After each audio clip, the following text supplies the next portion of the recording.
para penonton sekalian, kalau Anda senang mengikuti pembicaraan ini dan ingin kasih tahu temannya tapi udah nggak ada di TV, minta dia lihat dulu sinopsisnya di perspektif.net, terus nantinya silahkan lihat di YouTube, di search aja Wimar Show. Semua ini ada di situ dan kami juga akan sediakan DVD yang mau beli, nggak tahu harganya 10.000, 15.000, tapi suara optimisme Anda barangkali aku ini seperti terlalu lebay, terlalu senang, tapi jarang saya mendengar suara lantang untuk menghilangkan pesimisme. Dan saya kira itu yang menjadi bahaya kita.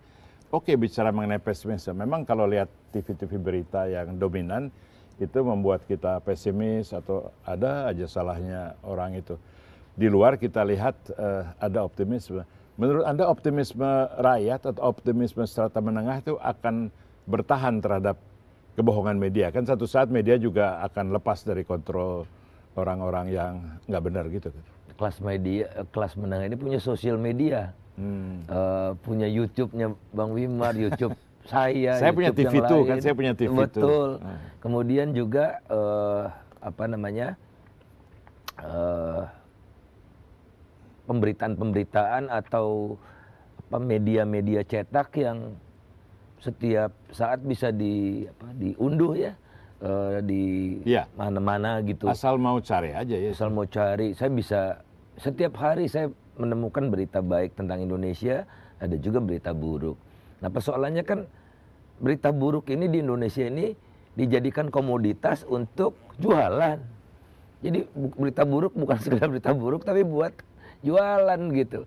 Yang hal-hal seperti itulah yang bukan dilandasi oleh satu ketulusan dan coba untuk menyelesaikan masalah. Tapi masalah itu dijaga supaya kontroversi terus dan makin lama saya yakin masyarakat juga akan jenuh. Ujung-ujungnya yang benar akan menang ya. Kita tidak ada dalam satu siklus politik seperti di Jerman sebelum tahun 40 di mana demokrasi memilih orang terus lama-lama muncul Hitler terus jadi hancur sekali. Kita tidak ada dalam siklus begitu menurut Anda? Tidak ada sejauh ini senario yang membuat yang mengatakan seperti itu. Senarionya hanya ada Indonesia alon-alon asal kelakon, ada risikonya. Kemudian Indonesia melaju. Kalau Indonesia alon-alon asal kelakon, seperti sekarang ini sebetulnya bukan keberhasilan, Bang. Ini adalah natural. Momentum jadi. Secara natural itu kita begini sekarang, tumbuh 6%. Nah harusnya yang namanya berhasil itu kalau kita bisa tumbuh 9. Karena kita punya potensi untuk tumbuh sebesar 9 itu kalau kita mampu mengelola sumber daya kita. Saya ingin menyampaikan pertanyaan praktis dari teman-teman yang sering masuk pada saya dan saya belum bisa jawab secara memuaskan. Jadi bilang, oke lah Bang Wimar bilang TV ini, TV itu tuh nggak bisa dipercaya, tokoh-tokoh yang sering muncul di publik nggak bisa dipercaya.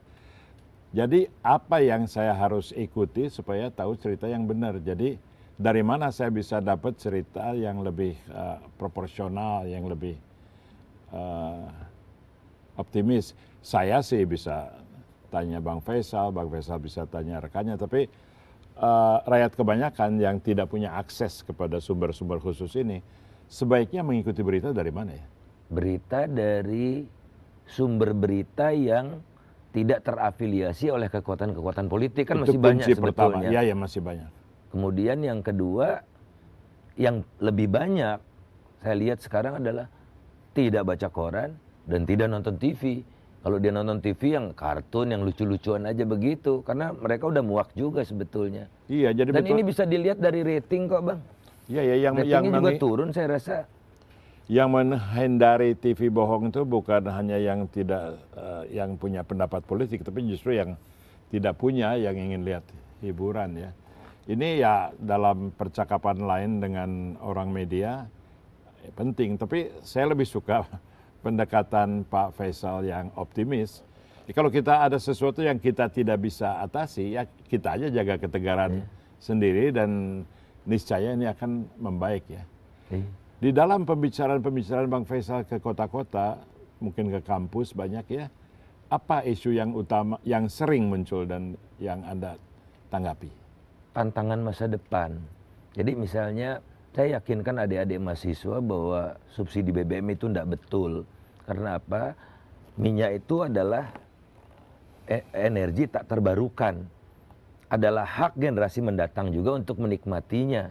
Timor Leste saja itu dia memproduksi minyak, menjual minyak, uangnya tidak boleh dipakai oleh generasi sekarang.